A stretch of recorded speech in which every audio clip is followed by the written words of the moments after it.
신고는 한심한 녀석으로 지루한 9시부터 5시까지의 직장에서 회사 노예로 살고 있다. 그러던 어느 날 그는 다른 세계로 환생하여 다수의 아내와 첩을 둔 부유한 귀족 전사라는 칭호를 얻게 된다.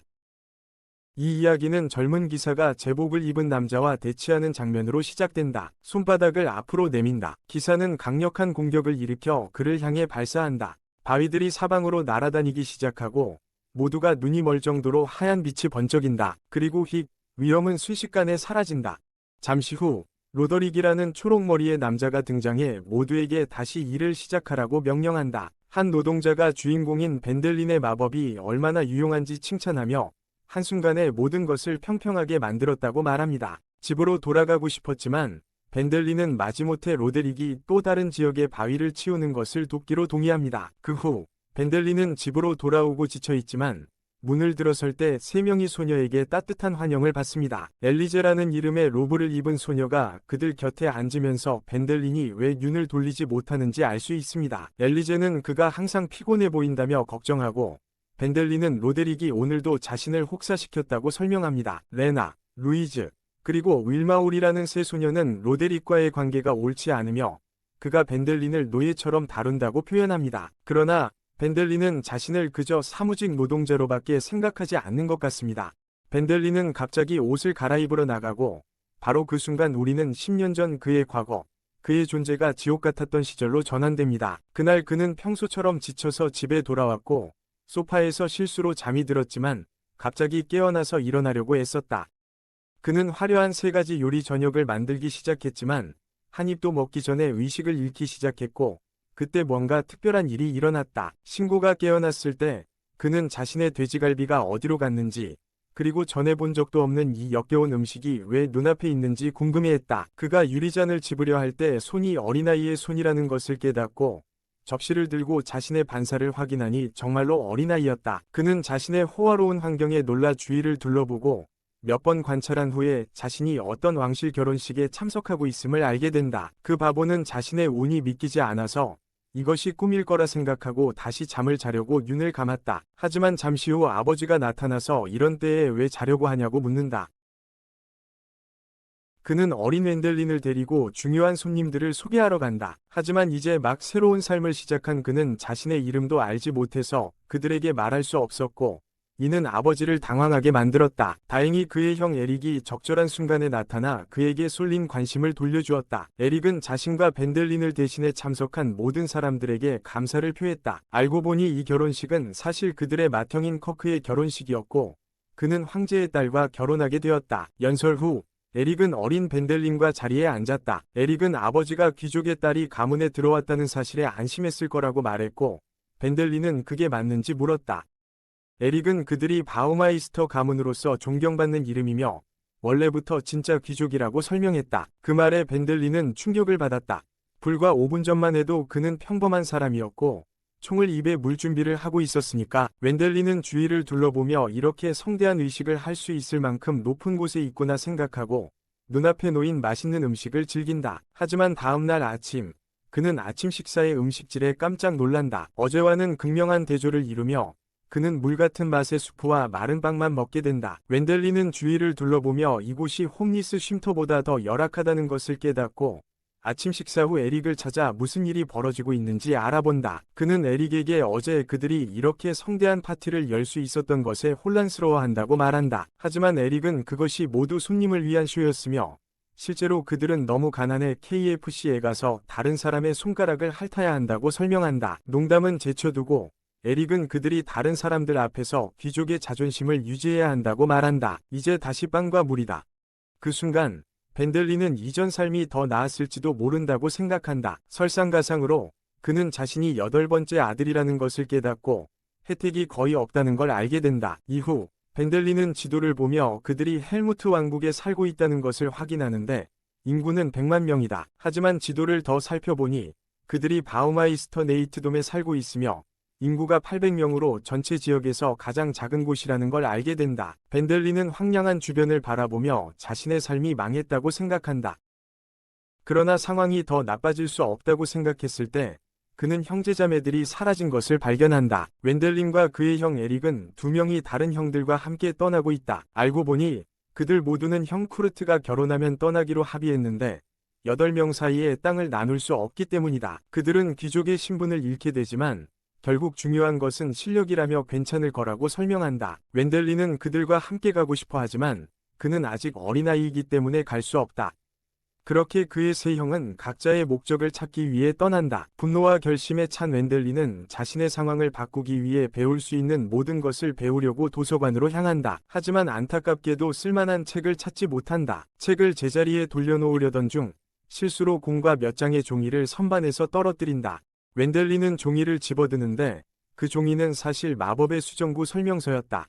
그는 마법에 대해 비웃지만 뭔가가 그를 이끌어 계속 읽게 만든다. 모든 사람은 만화를 지니고 있지만 마법을 쓸 수 있을 정도로 충분한 만화를 가진 사람은 10,000명 중 1명이라고 적혀 있다. 벤델리는 이게 다 헛소리라고 생각하지만 후회 없이 시도해보기 위해 과감하게 결단을 내린다.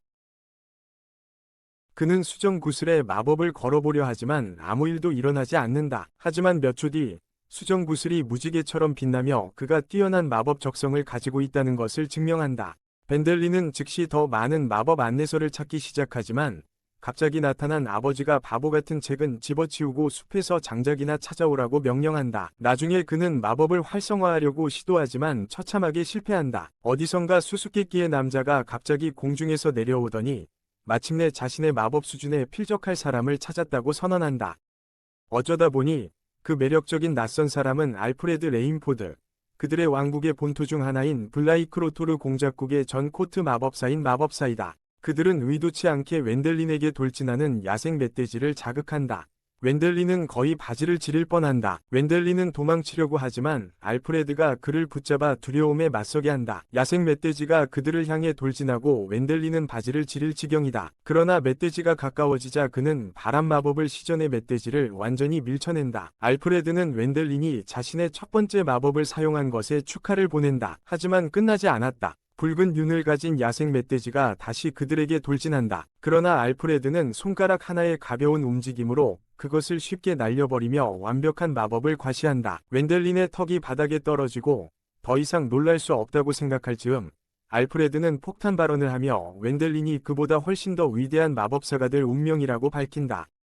이후 웬델린은 집의 문을 열고 들어가고 그곳에서 가족들이 분주히 움직이는 익숙한 광경을 맞이한다. 슬픈 브로키는 뜨거운 물 한 잔을 마시며 그것을 차라고 부르고 이는 알프레드가 처음 같은 음료를 제공했던 날의 기억을 떠오르게 한다. 그는 마법사가 어떻게 작은 허리 가방에 통째로 멧돼지를 넣었는지 재미있게 회상한다. 주저하지 않고 알프레드는 웬델린에게 그들의 마법 수업이 다음날 시작될 것이라고 상기시키며 웬델린의 비밀의 중요성을 강조한다. 웬델린은 만약 그들의 파트너십이 밝혀지면 그는 마을 영주가 되어 자기 이기적인 형으로부터 상속권을 빼앗을 수 있다는 사실을 알게 된다. 이 권력 변화는 그의 새로운 가족에 대한 의미를 고민하면서 그의 마음에 무겁게 얹는다. 웬델린의 첫 번째 수업은 알프레드의 마법과 자신의 능력을 결합하여 그들의 만화를 동기화하는 것이다. 알프레드가 벤델린의 잠재력을 확신했음에도 불구하고 어린 견습생은 그의 스승의 손이 비정상적으로 차갑다는 것을 알아챈다. 한편 벤델린의 아버지는 수정구가 움직인 것을 발견하고 벤델린이 관련되었을 것이라고 의심한다. 그러나 결국 그는 그 생각을 웃어넘기며 아들이 실망스럽고 마법 재능이 부족하다고 여긴다.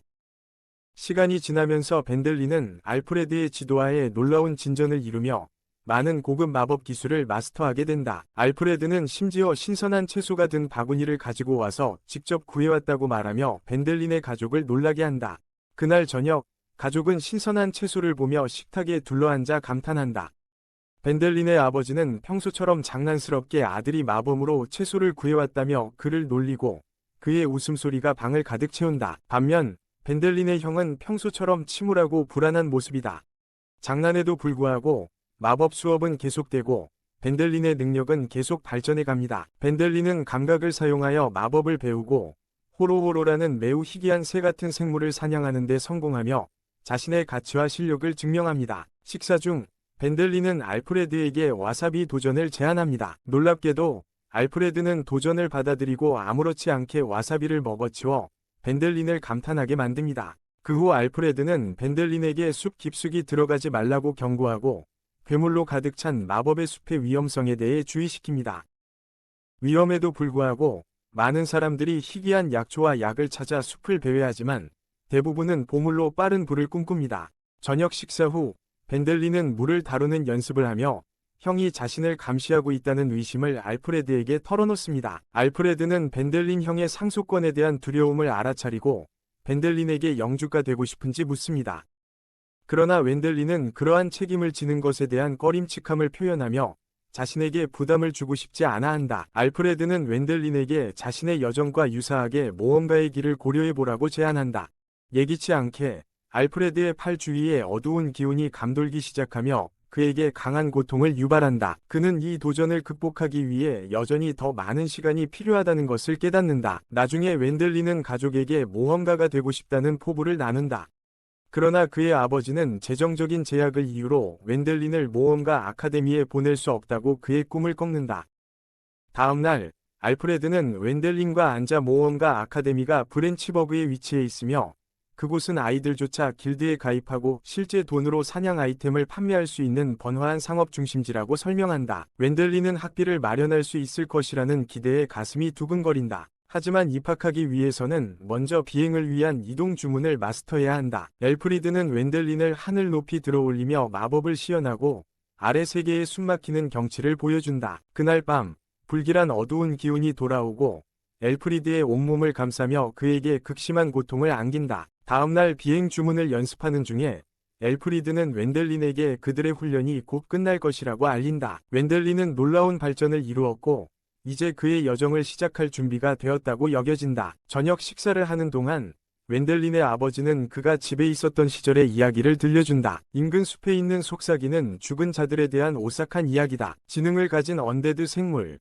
웬델린은 갑자기 엘프리드가 이러한 존재 중 하나라는 것을 깨닫고 그를 찾기 위해 급히 밖으로 나간다. 알프레드는 웬델린에게 자신의 진실을 밝힌다. 그는 5년 전에 속삭이는 죽음이 되었다. 이전 공작의 장남이 병에 걸리자 공작은 치료법을 찾기 위해 마법의 숲으로 떠났다. 알프레드는 그를 보호하기 위해 동행했지만 그들은 2,000마리의 괴물 군대에게 포위당했다. 기진맥진하고 압도된 알프레드는 깊은 후회를 품었고 그것이 그를 속삭이는 죽음으로 변하게 했다. 그러나 이 생명체들은 소원이 이루어지면 떠난다.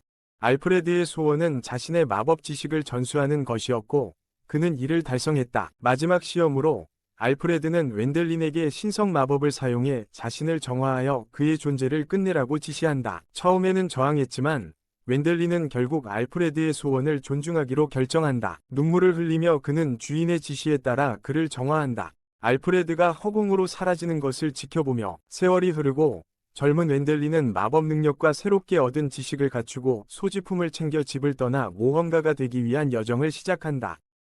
모험가 아카데미에 도착하자 웬델린은 새로운 친구를 사귀고 새로운 여정을 시작할 수 있다는 기대감으로 가득 차 있다. 아카데미는 다양한 배경을 가진 학생들로 북적이며 각자가 독특한 마법 능력을 선보인다. 루이즈 졸란 아우렐리아 오버웨그 가문이 불같은 셋째 딸이 마법의 주먹으로 자신의 능력을 뽐낸다. 힐렘브란트 가문이 활기찬 셋째 딸인 이나 수잔 힐렘브란트는 창을 잘 다룹니다.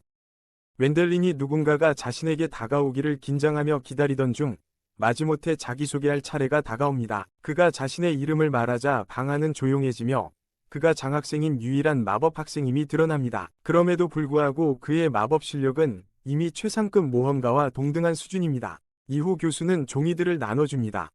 다음 달부터 훈련이 시작되니 학생들에게 그룹을 형성하라고 지시합니다. 웬델린은 점심시간에 혼자 외로움을 느낍니다. 그의 고독한 상태가 행복해 보이는 동료들 속에서 더욱 무겁게 다가옵니다. 혼자 앉아있던 벤델린은 루이즈가 시선을 끌고 젊은 검객 에르빈 폰 아르님을 불러오면서 고독이 깨진다. 에르빈은 가족의 다섯째 아들로 벤델린의 뚜렷한 마법 능력에 흥미를 느껴 그들의 그룹에 합류하게 된다. 수업 중 교수는 팀워크의 중요성을 강조한다. 그리고 사냥으로 돈을 버는 것을. 에르빈은 소녀들과 계획을 세우며 벤델린보다 더 많은 사냥감을 잡아 그를 감동시키자고 제안한다. 교환 당일, 도끼 그룹은 커다란 멧돼지를 자랑스럽게 내놓는다. 그러나 에르빈의 그룹은 3마리의 커다란 멧돼지를 보여주며 벤델린에게 강렬한 인상을 남기려 한다. 벤델린은 빈손으로 등장하지만 곧 그의 마법 가방에서 여러 야생동물을 꺼내 모두를 놀라게 한다. 벤델린의 놀라운 마법 능력은 관객들에게 충격을 줍니다. 벤델리는 오만한 도끼 무리까지도 제압하며 그들은 그의 압도적인 실력에 위축됩니다. 벤델린이 자신의 수익을 받을 때 그는 다른 사람들에게 함께 식사를 하자고 제안하지만 결국 혼자 서 있고 주위의 텅 빈 공간이 그의 외로움을 더 깊게 느끼게 합니다. 그날 밤 에르빈과 소녀들은 그들의 가정 배경에 대해 이야기하며 가난 때문에 그들의 기회가 제한되었다고 고백합니다. 그들의 가정에서는 장남만이 교육과 토지 상속을 받을 자격이 있습니다. 에르빈과 소녀들은 가족을 떠날 수밖에 없었고 그로 인해 꿈을 추구하는 데 있어 의욕을 잃었습니다. 부당함에 분노한 이나는 열정적으로 자신들의 꿈을 위해 싸워야 한다고 주장하고 루이제는 희망을 제시하며 그들이 가진 제한된 마법으로 신체 능력을 향상시키라고 격려합니다. 결연한 그들은 더 많은 동물을 사냥하여 벤델린의 관심을 끌기로 결심합니다. 다음 날 그들은 더 나은 먹이를 찾아 마법에 걸린 숲 깊숙이 모험을 떠나지만 야생 늑대 무리에 둘러싸이게 된다. 어윈은 격렬한 싸움에서 부상을 입는다. 하지만 웬델린은 자신의 마법 감지 능력을 활용해 그들의 공격을 감지하고 요양소로 급히 달려간다. 늑대와의 조우 후 어윈과 그의 그룹은 웬델린에게 사과하며 그와 함께할 자격이 없다고 느낀다. 그러나 웬델린은 그들의 팀의 일원이 되고 싶다는 의사를 표현하며 양측이 서로의 이익을 위해 이용해왔음을 재확인시킨다. 곧 교수님이 흥미로운 발표를 한다. 블리크로토 공작이 모든 아카데미 학생들에게 성대한 파티에 초대한다고 전했다. 학생들은 그 이벤트를 손꼽아 기다리며 흥분으로 가득 차 있다. 그러나 도끼를 든 무리는 파티가 단지 공작에게 벤델린을 소개하기 위한 계략일 뿐이라며 그의 가치를 깎아내리려 한다. 다른 학생들의 중요성은 무시된다. 그들의 시도에도 불구하고 벤델린은 에르빈의 그룹과 다른 학생들과 함께 성대한 행사를 준비하며 최고급 옷을 차려입는다. 행사에서 공작은 자신을 아마데우스 프레이닥 폰 블리크로토르라고 소개하며 벤델린에게 동행을 요청한다. 벤델린은 에르빈과 소녀들을 가리키며 자신의 그룹이 함께할 수 있다면 동의하겠다고 말하자 그들은 예상치 못한 요청에 놀란다. 그들이 공작의 저택에 들어서자 궁정 마법사인 브란탁 링슈타트가 그들을 맞이하며 벤델린의 마법 가방을 보고 알프레드의 제자임을 즉시 알아챈다. 브란탁은 자신이 알프레드의 마법을 추적할 수 있었지만 7년 전에 사라졌다고 밝힌다. 신분을 확인한 후 벤델린은 가방 안에 알프레드와 함께 모험을 떠난 남자들의 소지품이 들어있다고 밝힌다. 그리고 그것들을 돌려주고 싶다는 의사를 표한다. 나중에 궁전 밖에서 에르윈과 여자들은 웬델린의 경험에 대해 생각한다. 그들이 놀랍게도 웬델린이 나타나고 그들은 그를 이용하려던 초기 위도를 고백한다. 하지만 웬델린은 양쪽 모두 이유가 있었다고 지적하며 진심으로 그들과 함께 그룹을 만들고 싶어한다. 그들은 그의 제안을 받아들이며 그의 말 속에서 진정성을 깨닫는다. 갑자기 아마데우스와 브란탁이 다가와 웬델린에게 그의 제스처에 대한 보답으로 상당한 금액을 받을 것이라고 알린다. 그리고 그는 그의 스승의 여관을 상속받게 된다. 결국 웬델린은 그랜드 맨션에서 혼자 식사하며 새로 얻은 재산을 나누고 싶은 마음을 곱씹는다. 그는 그룹 멤버의 이름 목록을 바라보며 자신이 맺은 우정을 소중히 여기고 다가올 모험을 기대한다. 웬델린은 아카데미의 여름 방학 동안 열리는 에리기의 결혼식에 자신의 동료들을 데려가기로 결심한다. 그들은 브란타그와 함께 마법 공중선으로 여행하며 브란타그는 그들의 가이드로 수도로 향하고 있다. 여행 중 루이즈는 화려한 옷을 입고 결혼식에서 귀족의 시선을 끌기를 바란다. 그러나 그녀는 발을 헛디디고 배가 추락할까 두려운 에르빈에게 기대어 버린다. 브란타그가 배에 나타나 그들의 영지 상황을 보고하고 루이즈에게 마법배가 안전하다고 안심시킨다. 하지만 그는 거대한 드래곤의 잠재적 위협을 언급하고 갑자기 고대 드래곤의 언데드 버전이 그들을 둘러싼다. 해골 드래곤이 나타나 배를 공격하고 사람들 사이에 패닉이 일어난다. 선장은 브란타그가 상황을 처리할 것이라고 장담하지만 브란타그는 드래곤에게 성스러운 마법을 사용할 수 없다고 설명한다. 대신 그는 웬델린에게 도전을 맡기고 배를 보호하라고 지시합니다. 웬델린은 도전을 받아들이고 성스러운 마법을 사용하여 브란타그의 안내를 받으며 드래곤과 맞섭니다. 그는 드래곤의 뼈와 가슴에 있는 붉은 보석을 성스러운 가방에 넣습니다. 배로 돌아온 웬델린은 수도에서 구매를 하고 싶다고 표현합니다. 그러나 브란타그의 정치적 영향력이 있는 상인 친구 에루테리오가 도착해 그가 그런 구매를 하는 것이 복잡할 수 있다고 설명합니다. 수도에 도착하자 학생들은 쇼핑을 하고 싶어 합니다. 브란타그는 스스로 자리를 비우고 에루테리오에게 책임을 맡깁니다. 갑자기 군대가 접근하고 한 기사가 웬델린에게 드래곤을 물리친 용기에 감사 인사를 전합니다. 그는 벤델린에게 왕이 그의 방문을 간절히 기다리고 있다고 알린다. 그들은 빠르게 기다리고 있던 마차로 안내되어 성으로 이동한다. 성에 도착하자 다른 학생들은 에리히를 방문하러 가고 벤델린과 에루테리오는 단둘이 남는다. 성의 웅장한 홀 안에서 왕은 벤델린에게 진심으로 감사를 표하며 그에게 준 남작의 칭호와 상용 훈장을 수여한다. 벤델린은 의식의 일환으로 왕에게 충성을 맹세한다. 한편 에리히의 저택에서는 브란타크가 다른 학생들과 벤델린의 새로운 지위에 대해 이야기한다. 그는 바우마이스터 가문에서는 최고 계급이 기사라며 벤델린이 이제 새로운 가문이 수장이 되었다고 설명한다. 학생들은 벤델린의 모험이 새로운 책임감으로 인해 방해될까봐 약간의 아쉬움을 느낀다. 그러나 브란탁은 웬델린이 토지를 소유하지 않아도 모험적인 활동을 계속할 수 있다며 안심시켜 그들의 기운을 북돋아준다. 성으로 돌아온 후 자산을 매각하는 과정이 시작되며 웬델린이 받을 몫을 두고 의견 충돌이 일어난다. 에드가 경과 웬델린 경은 동의한다. 로드 커미셔너 루크너는 용뼈와 마법석의 가치를 두고 협상한다. 그러나 호헤나임 추기경이 개입하여 웬델린이 빛의 사자로서 명예로운 지위를 가지고 있음을 밝혀 논쟁을 신속하게 해결한다. 아르테리오는 추기경이 자신의 지원에 대한 보답을 기대할 수 있는 영리한 인물이라고 덧붙인다. 성을 떠난 웬델린은 그를 장교로 모집하려는 남자를 만나지만 왕국의 경비병들이 그를 제지한다. 아르테리오는 그가 이제 남작이기 때문에 고용 제한이나 결혼 제한을 많이 받을 것이며 이는 피곤할 수 있으니 익숙해지라고 조언한다. 다음 날은 에리히의 결혼식으로 벤델린은 형제들인 에리히, 파울, 헬무트를 만난다. 에리히는 그들의 가족이 아직 결혼 선물을 받지 못했다고 밝힌다. 왜냐하면 호화로운 선물을 준비할 자금이 부족하기 때문이다. 게다가 바우마이스터 가문은 블라이히레더 공작의 봉신으로 공작이 재정적 지원을 해줄 것으로 기대된다. 하지만 바우마이스터 가문은 공작에게 진 빚을 갚을 수 없다. 형제에 대한 연민을 느낀 벤델린은 귀족으로서의 책임이 무겁고 벅차다고 느끼면서도 결혼 선물을 제공하겠다고 제안한다.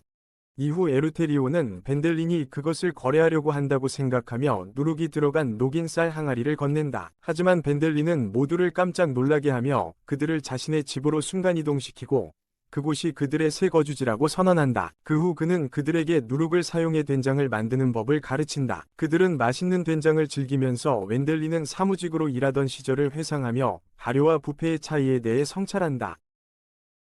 그날은 웬델린이 가족과 친구들에게 기쁘게 음식을 제공하며 마무리된다. 장면은 카디날 호헤나임으로 바뀌고 그는 손녀 엘리제를 호출하여 그녀의 미래 남편을 선택했다고 알린다. 교회 의식이 끝난 후 카디날 호헤나임은 웬델린을 초대하여 감사의 표시를 하게 한다.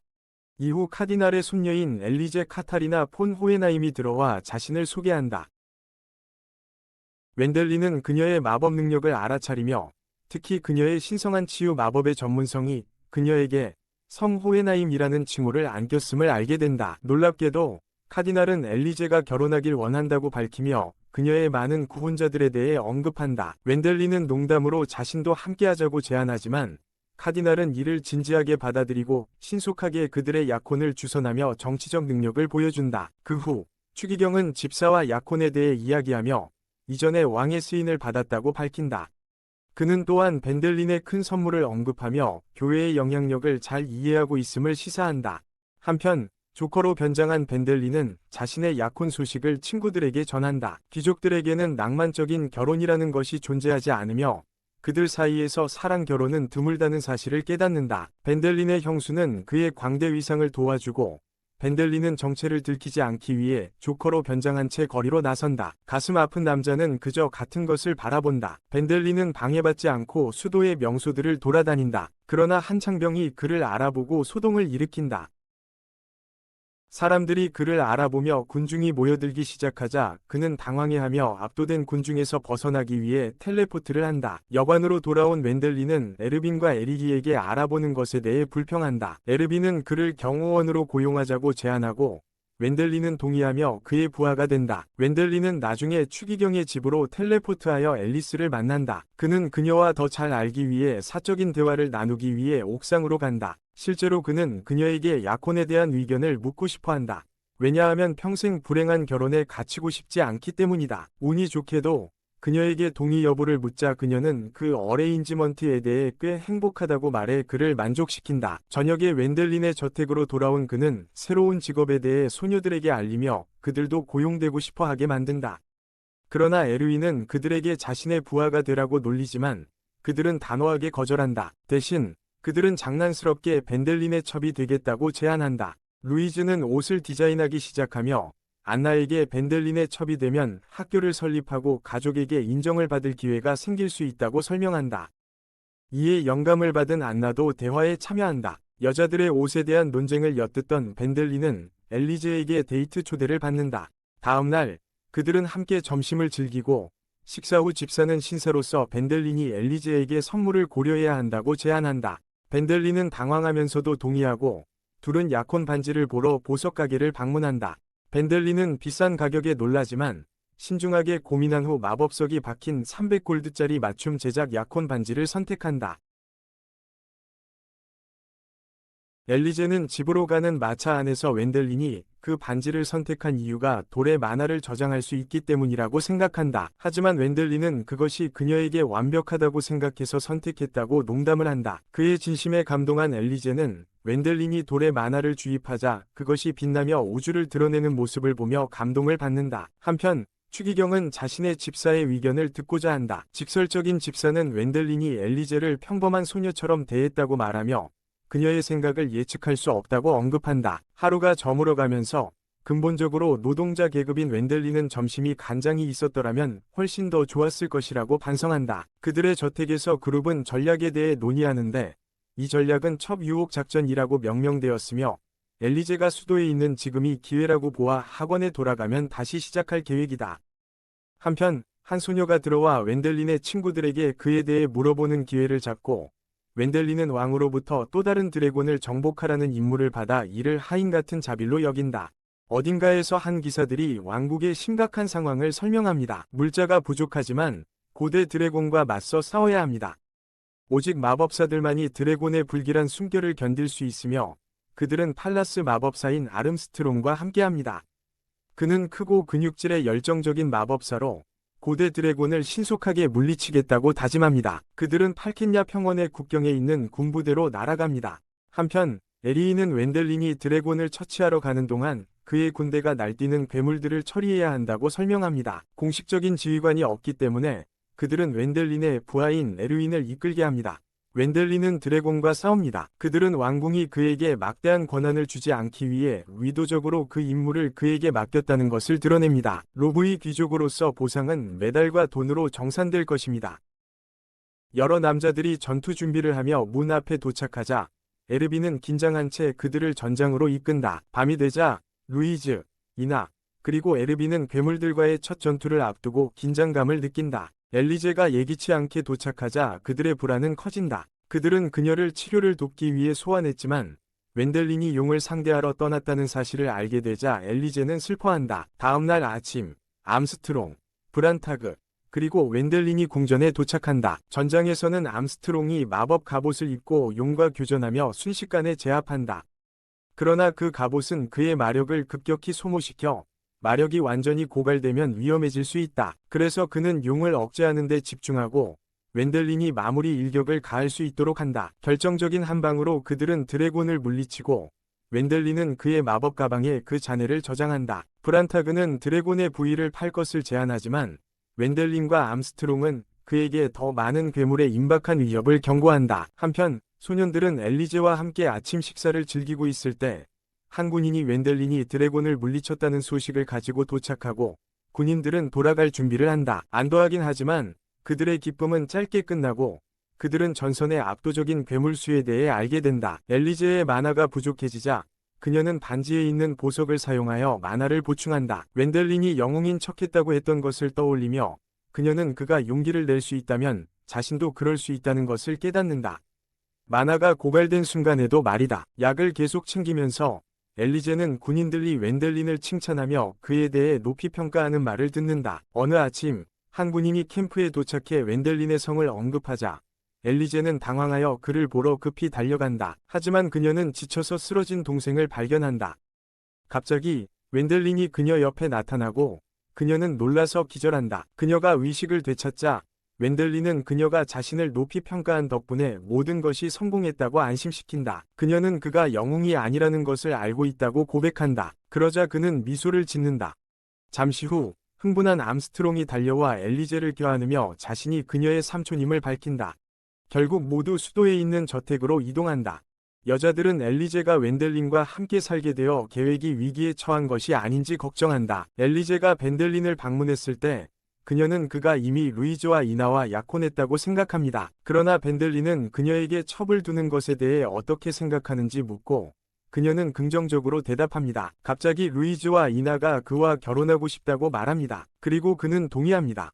헬무트의 결혼식 날이 다가오면서 벤델린의 깊이 종교적인 형제들은 그의 행동을 나라가 주시하고 있다고 상기시킵니다. 그들은 그가 마법 없이 오직 검술 실력만으로 싸워야 하는 다가오는 토너먼트에 대해 언급합니다. 이 소식에 벤델린은 불안해집니다. 그는 마법에 의존하는 데 익숙하고 마법이 없으면 기본적으로 쓸모없기 때문입니다. 훈련 세션 동안 소녀들은 마법으로 능력을 증강시켜 어인을 이깁니다. 어인은 극적으로 반응합니다. 그들은 웬델린이 머리 위로 날아가는 것을 봅니다. 그리고 이나는 나중에 추기경과의 만남을 언급합니다. 그 후 브란타그와의 대화에서 남자들은 토너먼트 세부 사항에 대해 논의합니다. 브란타그는 부끄러움을 피하기 위해 승리의 중요성을 강조합니다. 그는 소녀들이 마법 없이 연습할 것을 제안합니다. 그리고 에르윈은 브란타그의 부드러운 경고 후에 자신의 실력을 향상시켜야 한다는 것을 깨닫습니다. 저녁 식사 중에 그들은 이전 토너먼트 우승자인 워렌이 이번에는 참가하지 않을 것이라는 사실을 알게 됩니다. 웬델리는 이것을 알고 기분이 나아지며 그의 주된 목표는 토너먼트에서 부끄럽게 느끼지 않는 것입니다. 브란타그는 엘리제가 모험가 그룹에 합류할 것이라는 소식을 전하며 그녀가 대회에 참가하지 않더라도 모두가 기뻐한다. 하지만 에르윈은 자신만 마법 능력이 없다는 사실에 불안해한다. 벤델리는 대회를 이기겠다는 결심을 밝히며 모두를 놀라게 한다. 다음 날 그들은 모두 열심히 훈련을 하고 특히 에르윈은 눈에 띄기 위해 집중한다. 식사 시간 중에 벤델리는 왕이 워렌에게 가르침을 요구하며 그가 실제로 대회에 참가할 것이라는 충격적인 소식을 전한다. 이 소식은 에르윈의 불안감을 더하고 그는 벤델린에게 자신이 대회에서 지면 그룹에서 쫓겨날지 묻는다. 벤델린은 엘리제가 실망할까봐 몰래 훈련하고 있다는 사실을 밝히며 에르윈을 안심시킨다. 이로 인해 에르윈은 마법을 가진 사람들도 긴장할 수 있다는 것을 깨닫는다. 그는 소녀들에게 사과하고 훈련을 재개합니다. 대회 날이 다가오자 엘리제는 남자들에게 음식을 제공하며 놀라게 하고 웬델린은 지쳐서서 잠이 듭니다. 워렌과 싸울 차례가 오자 그는 결심을 다집니다. 강력한 상대를 알고 최선을 다해야 한다는 생각으로 워렌은 웬델린에게 일격을 날립니다. 그는 브렌탁과 암스트롱에게 비틀거리며 돌아갑니다. 그들은 이 시점에서 응원보다는 관중에 가까워졌습니다. 루이즈가 돌아온 후 예선에 거의 도달했지만 안나는 웬델린에 집착하는 성가신 고집의 창사용자 로데리기와 맞붙게 됩니다. 그는 그의 그룹의 희망적인 신병입니다. 그녀는 불행히도 놀랍게도 패배하고 웬델린과 루이즈에게 다시 합류하여 능숙한 상인 및 회계사인 로데리기에 대한 이야기를 나눕니다. 웬델린이 졸고 있는 모습을 보자 엘리제는 그의 부재에 대해 사과하며 그의 놀라운 역할인 요리사임을 밝힙니다. 그동안 에르윈은 결승전에 진출하며 워렌에 도전할 준비를 한다. 마법 능력이 부족한 그럼에도 불구하고 소녀들은 에르윈에게 다시 생각해보라고 조언하며 그가 상대에게 뒤처질까 걱정한다. 하지만 에르윈은 결심이 확고하며 식사에 웬델린이 남긴 격려의 메모에 영감을 받는다. 쇠 파운드된 자신감을 안고 그는 음식을 한입 베어 물고 친구를 실망시키지 않기 위해 경쟁하겠다고 결심한다. 이후 우리는 워렌이 에르윈과 안나, 로더리를 훈련시키는 모습을 보게 되며 그들의 이벤추얼 석세스를 암시한다. 한편 웬델린은 루이즈와 함께 무술교사 암스트롱과 훈련할 준비를 한다. 시간이 지나면서 웬델린의 아버지를 위한 세금 보고서가 도착하고 그는 즉시 그것을 쿠르트에게 전달한다. 이 시기에 커트의 아내와 아들 칼이 그를 방문하고 웬델린에 대해 이야기하고 싶어하는 누군가의 관심을 언급하며 커트를 화나게 한다. 웬델린은 아내가 읽는 익명의 편지를 받게 되며 편지에는 웬델린이 현재 고대 유적지를 탐험하고 있다는 내용이 담겨 있다. 한편 웬델린과 그의 친구들은 3년이 빠르게 지나간 것을 기뻐하며 성년이 되고 귀족의 위무에서 벗어난 것을 축하한다. 그들은 모험가의 삶을 받아들이고 귀족의 유대감 없이 첫 번째 임무를 떠난다. 그러나 그들의 흥분은 브란트 태그가 왕의 편지를 가지고 도착하면서 다소 줄어든다. 편지에는 웬델린에게 고대 유적지 탐험을 맡긴다고 적혀 있다. 그들의 과거가 뜻밖의 메아리로 돌아온다. 유적지로 가는 길에 그들은 브란트 태그의 존재에 대해 문의하고 왕이 그들을 감독하도록 그를 배정했음을 알게 된다. 모험가들이 유적지에서 돌아오지 못한 역사 때문에 잠재적인 드래곤에 대한 의심이 생긴다. 그들은 드래곤 파이터라는 이름에 맞게 조사할 필요성을 느낀다. 고대 유적 깊숙이 들어가면서 그들은 오래전 잊혀진 문명에서 유래된 교활한 마법의 함정을 무의식적으로 활성화시킨다. 순식간에 그들은 웬델린의 깊은 곳으로 이동하게 된다. 유적의 깊은 곳에서 그들은 수수께끼 같은 거꾸로 된 메시지가 적힌 비문을 맞이한다. 그들의 안내자인 브랜드 태그가 위급한 상황을 설명한다. 그들은 탈출하기 위해 복잡한 유적을 올라가야 한다. 그러나 주변에 익숙하지 않아 텔레포트는 무용지물이 되어 힘든 오르막길을 떠날 수밖에 없다. 구불구불한 계단을 따라 나아가다 결국 그들은 유골들로 가득한 거대한 방으로 이어지는 어두운 복도에 도착한다. 문이 닫히자마자 골렘들이 살아 움직이며 기계적인 움직임이 다가오는 공격을 알린다. 벤델린이 이끄는 일행은 용감하게 방어를 시작하며 그가 앞으로의 시련을 위해 마력을 아끼도록 한다. 혼란 속에서 그들은 이전 모험가들의 해골 유해를 발견하고 앞에 놓인 위험을 상기시켜주는 어두운 경고를 마주한다. 그들의 여정은 계속되고 또 다른 계단에서 더 많은 골렘들과 맞닥뜨린다. 한편 왕궁에서는 왕이 암스트롱과 회담을 나눈다. 벤델린의 장기 부재에 대한 우려가 커져가고 그에 대한 거짓 소문이 빠르게 퍼지는 상황에서 몇몇 신하들의 악의적인 미소는 벤델린의 지지자들에게 해를 가하려는 의도를 드러낸다. 바론 루크너는 벤델린을 몰락시키고 쿠르트의 자식을 후계자로 삼기 위한 음모의 주동자로 나타난다. 유적의 깊은 곳에서 일행은 계속해서 골렘들과의 끊임없는 전투를 벌이고 짧은 휴식 속에서 교대로 쉼을 취하며 그들의 인내심을 시험받는다. 갑자기 그들은 텅 빈 것처럼 보이는 방에 들어서고 방 한가운데서 위험 있는 보석용이 깨어난다. 중요한 순간에 이나는 골렘에게 사로잡히고 엘리제의 마력은 점점 고갈되자 벤델린은 그의 마법을 브란탁과 결합하는 계획을 세운다. 그들의 노력이 무색하게도 그들은 용의 강력한 방어를 뚫지 못하고 만화가 빠르게 소진된다. 그들의 절박한 상황을 감지한 루이즈는 이나를 재빠르게 치유하고 벤델린에게 빛의 주문을 시전한다. 예상치 못한 친밀한 순간에 그들의 입술이 맞닿고 이로 인해 강력한 힘이 생겨나 용을 물리치게 된다. 탈진한 그들은 쓰러지고 이후 침대에서 깨어나면서 시련이 끝난 듯하다. 정신을 차리자 벤델린은 소녀들이 엘리제의 독특한 주문에 대해 이야기하는 것을 엿듣게 된다. 입맞춤이 필요 없었다는 걸 알지만 그녀의 행동에 담긴 의미를 이해한다. 그 후 웬델린과 엘리제는 폐허에 있는 도서관으로 들어가 브란탁과 재회한다. 브란탁은 그들에게 폐허의 기원에 대해 설명하며 그것이 자신의 유산을 지키기 위해 결심한 강력한 마법사 에켈베르크 백작이 세운 것임을 밝혀준다. 더 깊이 탐험하면서 그들은 마법의 핵으로 사용되는 고대 베드를 발견한다. 레버를 작동시켜 숨겨진 해치를 열고 폐허의 깊은 곳에 숨겨진 신비한 은신처를 드러낸다. 성으로 돌아온 후 그들은 발견한 것들을 정리하기 시작하고 왕이 마법진을 제외한 모든 것을 구매할 계획임을 알게 된다.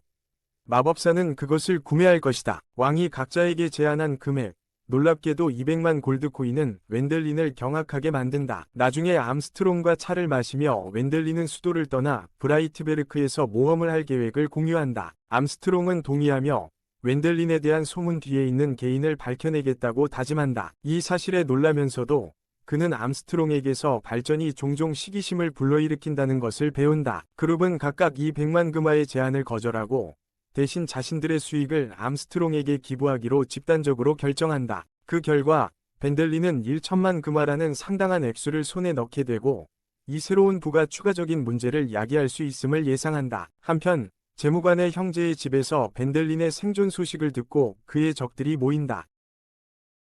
그에 대한 적대감에 사로잡힌 그들은 다시 한번 그의 실종을 꾸미기 시작한다. 이 시점에서 신비한 후드를 쓴 인물이 벤델린과 그룹을 지켜보는 모습이 포착된다. 그들이 식사를 즐기는 동안 그는 저택을 신뢰할 만한 사람에게 맡기려는 의도를 언급한다. 충성심의 필요성을 깨닫고 약간의 논의 끝에 그들은 팀에서 가장 주목받지 못하고 무시되는 로데리이를 고용하기로 결정한다.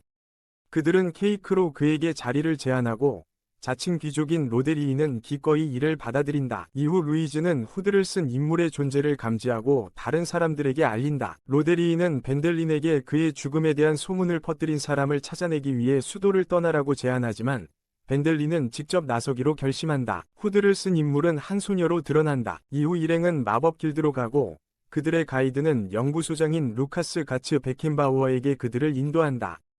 벤델린은 루카스의 마법진을 사용하게 해달라고 요청하는데 이 마법진은 상상하는 어떤 것도 실체화할 수 있는 능력을 지니고 있다. 과정 중에 루카스는 이 조건의 장점에 대해 언급하고 이는 벤델린을 어색하게 만들고 소녀들은 혼란스러워한다. 두 번째 시도에서 그들은 모두 몸을 숨기고 벤델린은 그들 앞에서 원하는 물체를 성공적으로 실체화시킨다. 저택으로 돌아온 후 벤델린은 감사 가득한 모임을 연다. 로데리히는 소문의 출처가 재무관의 형제라는 것을 밝힌다. 이로 인해 벤델린은 조사를 시작하게 된다. 한편 복면을 쓴 관찰자는 벤델린이 마법으로 소환한 참치를 포함한 연애를 목격한다. 흥미를 느낀 그녀는 저택 안으로 뛰어들어 소란을 일으킨다. 그를 보호하려는 시도에도 불구하고 그녀는 벤델린과 마주하여 음식을 먹기 시작한다. 에드가가 나타나며 침입자를 빌마의 알로 소개한다. 폰 아스가한, 그에 따른 경호원이나 첩으로 자원합니다. 브란트테그는 그녀의 조건, 즉 힘을 마법처럼 증폭시키는 영웅 증후군을 설명합니다. 웬델린은 사냥을 위해 브라이이베르크로 이사할 계획을 밝히지만 에드가르는 그곳에서 괴물 사냥에 대한 놀라운 사실을 전합니다. 공작도 웬델린에게 요청을 합니다. 장면이 커트의 아내로 전환되어 그녀는 남편에게 시아버지의 음모를 털어놓습니다. 커트의 탐욕이 그녀를 걱정하게 만듭니다. 하지만 그녀는 웬델린과 다른 두 사람을 보게 되어 깜짝 놀랍니다. 장면이 웬델린의 부모님 집으로 전환되며 그는 불행하게도 그가 힘들었던 시절을 떠올리게 하는 무맛의 차를 마십니다. 그의 아버지 아서경은 15년 전 블라이크로더 공작이 마법의 만병통치약을 찾기 위해 마법의 숲으로 군대를 이끌었다고 밝혀줍니다. 안타깝게도 그들은 모두 죽게 되었고 알프레드 레인포드도 그 군대의 일원이었습니다. 브란트그는 전사한 군인들의 시체가 이제 언데드, 특히 좀비가 되었다고 설명합니다.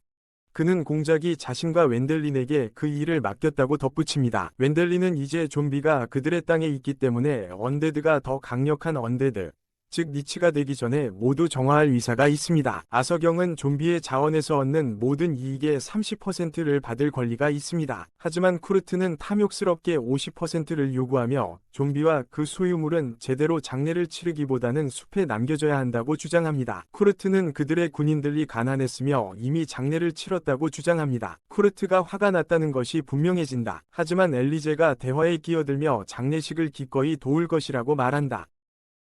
그리고 그녀는 이 모든 것을 명성을 위해 하고 있다고 쿠르트에게 말한다. 이 말을 듣고 에르윈은 참을 수 없게 되어 쿠르트에게 이 헛소리를 그만두라고 소리친다. 그들 사이에 언쟁이 벌어지지만 벤델린이 모두를 진정시키고 겸손하게 형의 제안을 받아들인다. 하지만 여자들은 쿠르트의 태도에 격분하여 비록 벤델린이 동생이라도 여전히 남작임을 쿠르트에게 말하며 그를 옹호한다. 이 말에 쿠르트는 더욱 화를 내고 벤델린은 형의 변화를 알아차린다. 나중에 쿠르트는 마을 사람들에게 일을 시키기 시작하지만 그들은 벤델린과 그가 그들의 친족을 정화하는 일에 대해 묻는다. 한 노인이 용사를 찾아 죽은 아들을 정화해달라고 하지만 쿠르트는 아무런 감정을 보이지 않습니다. 그는 분노하며 그의 조수가 벤델린은 단지 모험가일 뿐이고 오래 머물지 않을 것이라고 말합니다. 장면은 쿠르트의 집으로 바뀌고 헤르만의 아내 마를레네가 벤델린을 응원하기 위해 파이를 준비합니다. 그녀는 자신의 할아버지도 언데드라고 말하며 벤델린은 그녀를 돌봐주겠다고 약속합니다. 그리고 그녀는 그가 영지를 물려받아야 한다고 제안하는데 쿠르트가 벤델린을 싫어하기 때문에 헤르만은 겁을 먹습니다. 벤델린은 쿠르트가 자신을 향한 적대감과 질투를 느끼고 있으며 하인들과 마을 사람들도 벤델린이 영주가 되기를 원한다는 것을 깨닫습니다. 다음날 정화 작업이 시작되며 영혼들이 나타나기 시작합니다.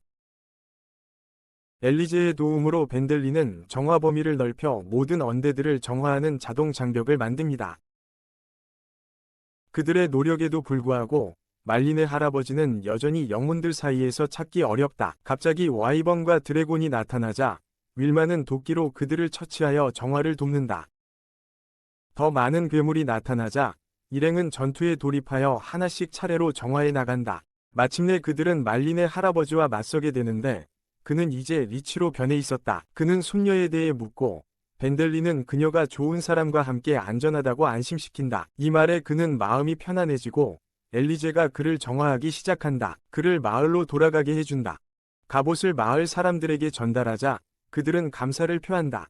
그러나 쿠르트의 약한 자존심은 그가 개입하게 만들고 그는 영진의 철부족을 이유로 갑옷을 대장장이에게 넘기라고 주장한다. 마을 사람들은 반발하며 그들의 돌아가신 사랑하는 사람들을 기리기 위해 장례식에서 갑옷을 사용하고 싶어한다. 벤델리는 개입하여 쿠르트의 갑옷 탈취 시도를 막고 대신 큰 철 덩어리를 제공한다. 이 제스처는 쿠르트를 좌절하게 만들었고 벤델린의 개입에 감사를 표한다. 마을 사람들은 벤델린을 영지의 잠재적인 지도자로 보기 시작한다. 벤델린이 공작의 저택으로 돌아오자 그는 마을로 돌아가 마을 사람들의 소지품을 정리하고 일을 넘기기 전에 감독하라는 명령을 받는다. 마을에서 엘리제가 기도를 주도하며 장례식이 열린다. 곧 쿠르트의 부재에 대한 이야기가 나오기 시작하고 마이크 폴스라는 가명을 쓴 시장이 마을 사람들의 대화를 엿듣는다. 마을 사람들이 모이는 동안 그 그룹은 그들을 즐겁게 하고 결국 시장의 관심을 끌게 되며 시장은 나중에 웬델린에게 다가갑니다. 웬델린은 영토의 영주가 되자는 제안을 합니다.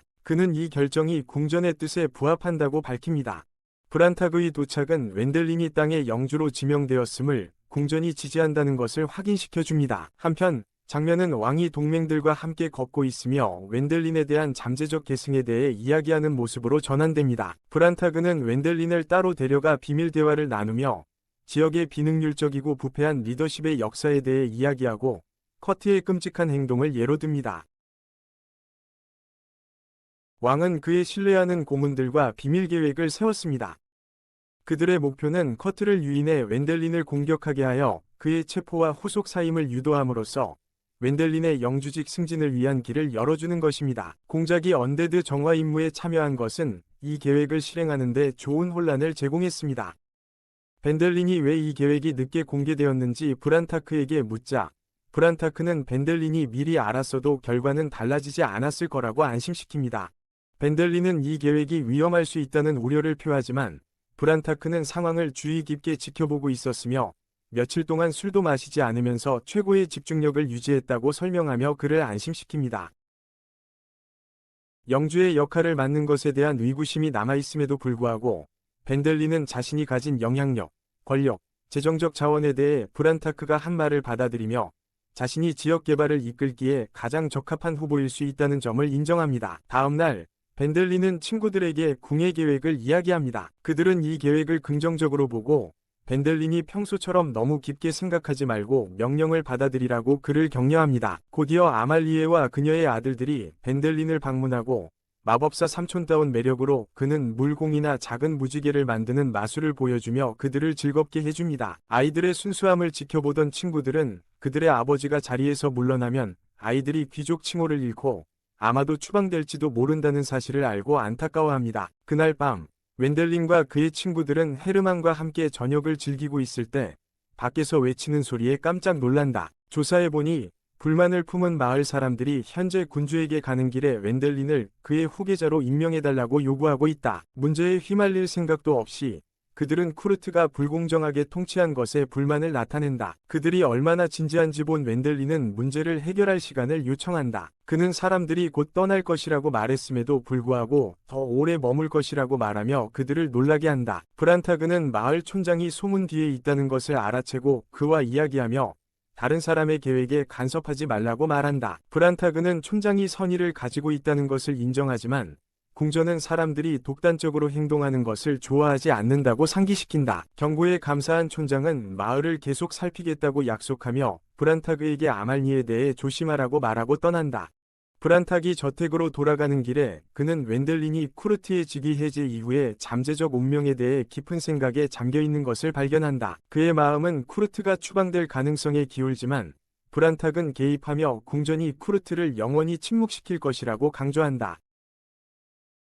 그 사실은 웬델린에게 큰 부담으로 다가오고 그는 형을 잃는 것에 대한 두려움을 느낀다. 개입하기로 결심한 그는 다음날 아침 쿠르트에게 접근하기로 결심한다. 그들의 대화에서 그는 실용적인 해결책을 제안한다. 그는 쿠르트가 영주가 되는 대가로 토지를 제공하고 그 개발을 위한 재정적 지원을 약속한다.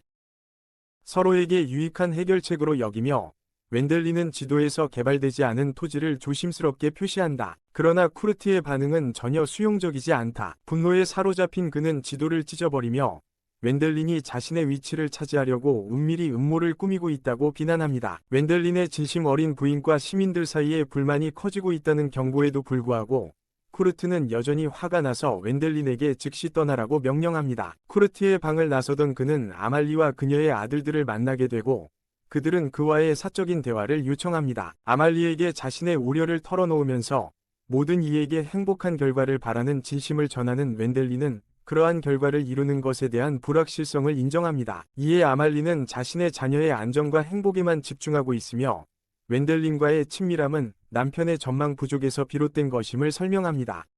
자녀의 삶에서 웬델린이 어떤 역할을 할 수 있을지 궁금한 아말리는 그가 위부다버지가 되는 것에 대한 입장을 묻습니다. 이에 웬델린은 유머를 섞어 여러 여성과의 기존 약속을 언급하며 질문을 회피합니다. 쿠르트와 아말리와의 만남 이후 그는 다음 단계에 대한 불확실함과 씨름하게 됩니다. 그러나 친구들과 함께 마요네즈를 만드는 행복 속에서 웬델리는 신중한 고려 끝에 영주라는 역할을 맡기로 결정한다. 그렇지만 그는 왕궁의 선입견을 거부하고 자신의 방식으로 딜레마를 해결하기로 결심한다. 생명을 지키겠다는 맹세를 지키기 위해 웬델리는 그의 곁에 서겠다고 엄숙하게 맹세한 친구들의 변함없는 지지를 얻는다. 그들의 연대가 그의 결의를 지원하면서 그는 마을을 지키기 위한 임무를 시작한다. 다음 날 웬델린과 그의 동료들은 마을의 한 구석을 분주한 미니마켓으로 변모시킨다. 그들의 가게에는 사랑받는 마요네즈부터 수도에서만 구할 수 있는 고급 의류와 희귀한 장신구까지 다양한 상품이 진열되어 있다. 마을 사람들은 다른 곳에서 구할 수 있는 저질 제품들에 비해 그들의 제품 품질이 우수하다는 매력에 이끌려 가게를 찾는다. 그러나 웬델린의 사업 성공은 커트의 하수인들 사이에서 불만을 촉발하고 그들은 지도자에게 개입을 요청한다. 그렇지만 커트는 웬델린의 강력한 마법 능력의 무기력함을 느끼고 그의 좌절감은 무력한 분노로 치솟는다. 하인들이 패배하여 흩어지자 웬델린은 그들을 대면할 순간을 잡아 친구들과 함께 나타나 그들 주위를 돌며 불만을 털어놓을 준비를 한다. 다음 날 커트는 그의 충성스러운 지지자들이 형의 유혹적인 제안인 수도로의 유급 휴가에 넘어가 그를 버린 사실을 알게 되면서 가혹한 깨달음을 얻는다. 한편 웬델린은 수도로 가서 로더릭에게 자신의 전략을 털어놓는다. 지지자들을 유인하여 커트의 정치적 영향력을 감소시키겠다는 것이다. 그 후 그들은 아파트 찾기 작업에 착수한다. 웬델린의 포부는 정치적 책략을 넘어선다. 그는 그가 영주라는 칭호를 가질 때 아말리와 그녀의 두 아들을 위한 평화로운 집을 꿈꾼다. 커트는 성직자에게 보내려 한다. 성직자는 왕궁의 손길이 미치지 않는 성소다. 그들 모르게 악의적인 의도를 품은 룽너는 그림자 속에서 음모를 꾸민다. 룽너의 교활한 음모가 드러나면서 그는 커트에게 메시지를 전달하기 위해 전령을 보내고 커트는 빗속에서 홀로 서서 웬델린이 자신의 하인을 성공적으로 매수한 후 복수의 생각에 잠긴다. 전령은 커트에게 그의 주인으로부터 전해진 선물, 전설적인 아이템으로 알려진 드래곤 플루트를 제공하며 이것이 커트가 그의 마법사 형제를 죽이는데 도움이 될 것이라고 약속한다. 룽너의 갑작스러운 관대함에 호기심을 느낀 커트는 전령에게 더 자세한 설명을 요청한다. 그의 개발되지 않은 땅에 대한 악의적인 욕망을 알게 된 커트는 그들의 이익이 일치할 가능성을 깨닫고 제안을 수락한다. 결연한 마음으로 그는 웬델린과 그의 동료들이 기다리고 있는 숲으로 나아간다. 그가 혼자 접근하자 브란타그는 그의 새로운 자신감을 날카롭게 감지하며 뭔가 귀중한 것을 소유하고 있다는 힌트를 주고 역학의 변화가 감지된다. 웬델린은 형과 대면하기로 결정하며 그들의 만남을 단순한 우연으로 위장한다. 그러나 커트는 잎사귀에 숨겨진 웬델린의 측근들의 존재를 날카롭게 알아차린다. 적대감이 치솟으며 그는 웬델린에게 근거 없는 모욕을 퍼붓고 점차 불안정한 행동으로 내몰린다. 그는 웬델린의 뛰어난 능력에도 불구하고 팔남이라는 출생 순위 때문에 땅을 상속받을 수 없다고 미친 듯이 주장한다. 긴장된 대치 상황에서 커트는 드래곤 플루트를 드러내며 누가 움직이려 하면 소리를 내겠다고 위협한다. 브란타그는 즉시 플루트의 전설적인 지위를 인식하고 그것이 용의 군대를 소환할 수 있는 능력을 이해한다. 그 힘은 그들의 그룹조차 감당하기 힘든 것이다. 웬델린의 친구들이 커트의 무모한 행동을 비난하며 용이 나타날 경우에 심각한 결과를 경고하지만 커트는 그들의 우려를 조롱하는 웃음으로 일축하며 용들이 플루트를 지닌 자를 아낀다고 주장한다. 웬델린의 진심 어린 이성에 대한 호소에도 불구하고 커트는 자신의 가족과 동맹을 배신자로 낙인 찍는다. 그는 더욱 미쳐가며 아내와 자녀들의 안녕을 잊고 웬델린의 죽음에서 얻을 부를 탐욕스럽게 기대한다. 형의 회복 불가능한 일탈에 직면한 웬델린은 그를 공격하려는 결심이 더욱 강해지지만 커트는 플루트를 불겠다고 조롱하며 위협한다. 그러나 커트의 자랑은 무너지고 그는 마지막 순간에 움찔하며 웬델린의 잠깐의 두려움을 즐긴다. 그는 잔인한 웃음을 지으며 자신의 천재 마법사 형이 공포에 질린 모습을 축하한다. 마지막으로 필사적인 시도로 그는 웬델린에게 다가오는 죽음에 대해 비난하며 그들이 후계자를 두고 경쟁한 대가로 그의 손에 피가 물들 것이라고 외친다. 결의에 찬 그는 플루트를 입술에 가져가 그 힘을 소환할 준비를 한다. 브란탁은 그 순간을 놓치지 않고 커트에게 기습 공격을 감행한다. 하지만 그의 실망과는 달리 플루트는 공격을 튕겨내고 커트는 다가오는 승리를 확신하며 자신만만하게 웃고 있다. 그가 플루트를 불자 하늘이 불길하게 어두워지고 유령 같은 영혼들이 땅에서 나타난다. 그러나 모두의 예상을 깨고 용은 나타나지 않아 사람들은 당황하게 된다. 형의 배신에도 불구하고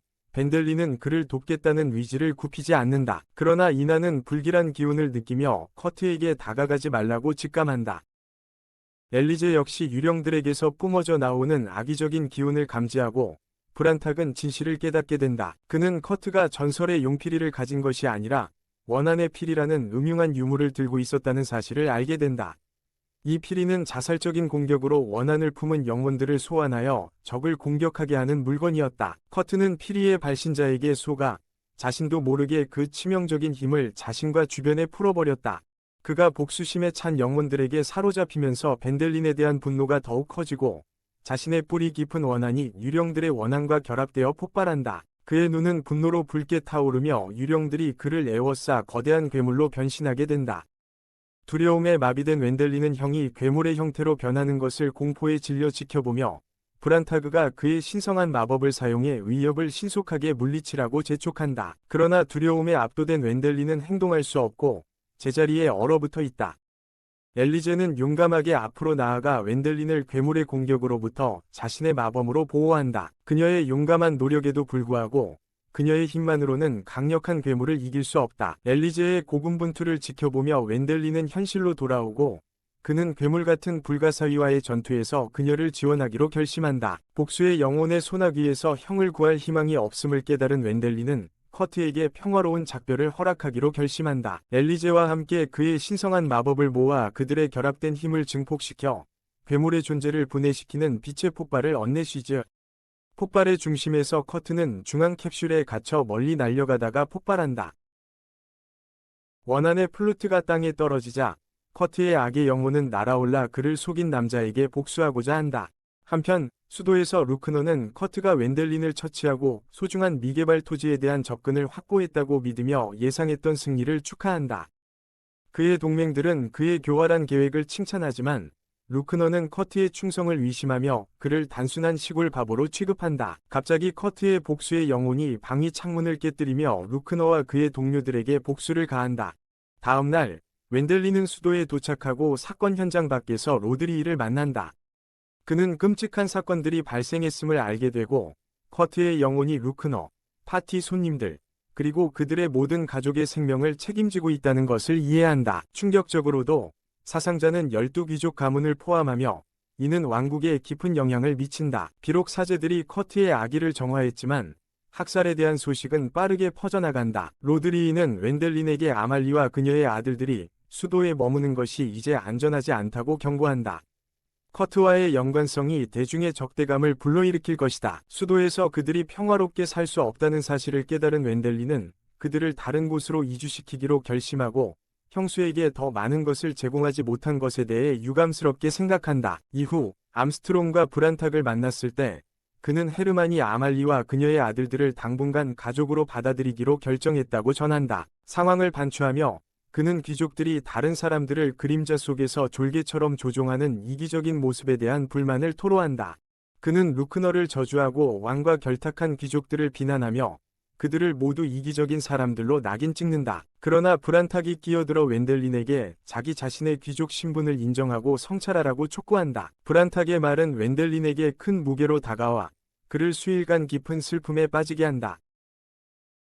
그의 고통을 감지한 엘리제는 그의 내적 혼란을 관찰하고 그에게 평화와 안심을 제공하며 타인의 행동에 대해 그가 잘못한 것이 없음을 확신시켜준다. 그녀의 위안의 말은 웬델린의 트러블드한 마음에 평화의 감정을 가져다주고 그의 귀족 동료들의 차가운 태도를 거부하고 자신의 백성을 우선시하는 동정심 많고 자비로운 통치자가 되기로 다짐하게 한다. 엘리제의 변함없는 지지에 힘입어 그는 공감과 성실에 의해 이끌리는 고귀한 리더십의 길에 나서기로 결심한다. 결심이 확고해진 웬델린은 집안의 일을 정리한 후 왕과 만나러 나선다. 자신의 영토에서 언데드 문제를 신속히 해결한 것을 감명받은 왕은 그를 칭찬하고 보상으로 땅을 그에게 하사한다. 또한 그렇게 방대한 땅을 개발하는 것의 중요성을 인식한 왕은 웬델린에게 추가적인 보상을 제공하고 그가 원하는 것이 있는지 묻는다. 왕의 제안에 웬델린은 신속하게 기회를 잡아 땅 개발에 대한 노력의 대가로 자신이 선택한 2개의 빈 귀족 직위를 할당해 줄 것을 제안한다. 그러나 그의 제안은 예상치 못한 곳에서 강력한 반대에 직면한다. 총리, 장군, 그리고 심지어 한 성직자까지도 웬델린의 요청에 대해 엄격히 반대하며 이를 대담하고 부적절하다고 간주한다. 그들은 그의 무례함을 지적하며 즉시 제안을 철회하라고 요구한다. 장군은 웬델린이 그 넓은 땅을 관리할 자격이 있는지 의문을 제기하며 그 땅의 절반을 그의 통제에서 빼앗아야 한다고까지 말한다. 반면 총리는 장군이 다른 속셈이 있을 수도 있지만 웬델린처럼 뛰어난 마법 능력을 지닌 인물은 그 땅을 개발하는 데 필수적이라고 주장한다. 갈등이 고조되는 가운데 교황까지 위견을 내놓아 논쟁에 기름을 붓는다. 아마데우스 공작도 결국 토론에 참여해 웬델린의 편을 공개적으로 지지한다. 그러나 이기적인 요구들이 계속해서 퍼지자 암스트롱이 개입해 반대하는 목소리들을 잠재우고 웬델린에게 제안을 철회하라고 조언한다. 놀랍게도 그는 앞으로 나서서 마법을 사용해 그 땅의 절반을 개발하겠다고 자청한다. 그러나 왕은 그의 요청을 일축하며 영토 개발의 긴박함과 웬델린이 그 일에만 전념할 필요성을 강조한다. 영토 개발의 중요성을 깊이 인식한 왕은 웬델린의 첫 번째 요청을 받아들여 그에게 2개의 귀족 자기를 수여할 권한을 부여하고 백작으로 승격시킨다. 긴장감 속에서 암스트롱은 웬델린에게 은밀하게 지지의 신호를 보내며 둘 사이에 의미심장한 윙크가 오간다. 왕은 그들의 비밀스러운 교환을 눈치챘지만 영토 개발에서 웬델린의 역할을 인정하며 원하는 자기를 그에게 수여하기로 결정한다. 보상을 받은 후 집으로 돌아온 웬델린은 아말리에에게 그녀의 자식들이 성년이 되었을 때 귀족 자기를 수여할 의도를 밝힌다. 아말리는 그의 관대함에 감사하면서도 여전히 계부가 되어 달라고 제안하지만 웬델린은 정중히 거절한다. 그 후 그는 에르빈과 로데리기의 도움을 받아 마법을 사용하여 영토 개발에 전념한다. 웬델린이 한 지역에서 암석을 제거한 후 잠시 휴식을 취하려고 할 때 로데리히는 그에게 또 다른 장소로 가서 교회 건설을 위해 암석을 날려버리라고 재촉한다. 곧 웬델린은 교황이 왕과 협상한 일환으로 자신의 영토에 교회를 세우려는 계획을 갖고 있음을 알게 된다. 게다가 공작, 장군, 총리는 그 지역에 별장을 세울 계획을 가지고 있어요. 하지만 웬델린은 그 땅을 양보할 생각이 없고 대신 간장 공장을 세울 계획입니다. 친구들의 요청이 쏟아지자 그는 마치 미친 쇼 한가운데에 있는 기분이에요. 루이즈와 암스트롱이 나타나서 평소처럼 그를 끌고 가서 운동을 시켜요. 빌마는 마치 아이가 사탕 가게에 들어간 듯 큰 바나나에 신이 납니다. 그때 이나가 심부름을 부탁하고 로데리히는 먼저 일을 끝내야 한다고 주장하며 이미 혼란스러운 상황에 박차를 가해요. 모두가 그를 몰아붙이자 웬델린은 마치 회오리에 휘말린 기분이에요. 미친 상황을 피하기로 결심한 그는 점심을 먹으러 집으로 갑니다. 과거의 삶을 떠올리게 하는 음식을 앞에 두고 그는 새로운 귀족 생활의 어리석음에 웃음을 참을 수 없다. 결국 가난한 귀족의 8번째 아들이 이런 미친 듯한 친구들과 웃기는 상황을 겪게 될 줄 누가 알았겠는가? 이렇게 해서 애니메이션이 끝이 난다. 재미있게 보셨다면 좋아요를 눌러주시고 다음 리뷰를 놓치지 않도록 알림 설정과 함께 구독도 잊지 마세요. 다음 시간까지 건강하세요.